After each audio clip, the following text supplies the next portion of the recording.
Hello everybody! Magandang araw. Ngayon ay tuturuan ko kayo kung paano gamitin ang Binance app.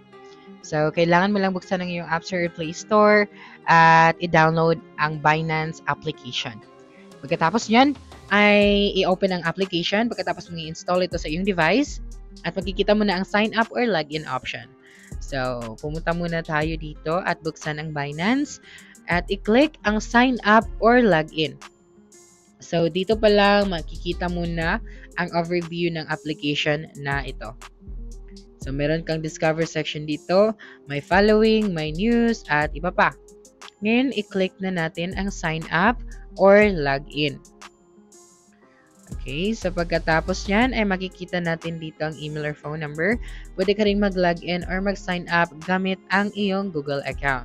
So, i-click mo lang iyan at ilagay mo dito ang iyong password. Tama. Okay, so mag-antay ka lang ng ilang segundo at kailangan mo mag-download ng authentication app at i-type ang iyong code. Ngayon, makikita na natin dito ang ating dashboard. So, makikita natin dito ang ating total balance. So, kung gusto mo mag-add ng funds, i-click mo lang ang add funds option. So, dito sa baba, may 5 option tayo. Markets, trades, features, and assets. So, kapag clinic mo ang add funds option, makikita natin dito ang mga option na ito. So, buy with PHP, buy with PHP, receive via pay, or deposit crypto. So, kung gusto mong bumili, kailangan mo lang i-click ito. So, dito kailangan mo lang i-type ang amount at piliin kung anong currency ang iyong bibilhin.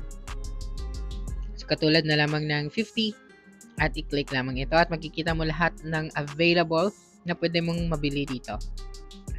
So, bumalik tayo dito sa add funds option. So, kapag sa P2P naman, makikita mo dito lahat ng available na pwede mong bilhin. So, buy PHP or buy USDT. So, kailangan mo lang i-type dito ang amount. So, makikita mo dito na ang minimum amount ay 5,000 PHP. So, dito sa Binance, pwede ka rin mag-sell ng cryptocurrency. So, itap mo lang ang trade, piliin ang trading pair, at ilagay ang amount na gusto mong bilhin or ibenta. Okay, so pumunta na tayo dito sa assets section. So, kapag mag-scroll naman tayo, makikita natin dito ang iba't ibang currency na pwede nating gamitin. So, kapag pumunta ka dito sa services, makikita mo lahat ng pwede mong i-explore. So, may gift and campaign, may trade section, may earn section, may finance, may information, help and support, and others.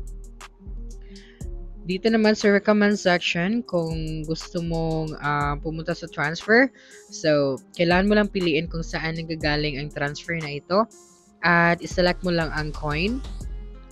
Tapos, pagkatapos i-select ang coin ay i-type mo lang ang iyong amount.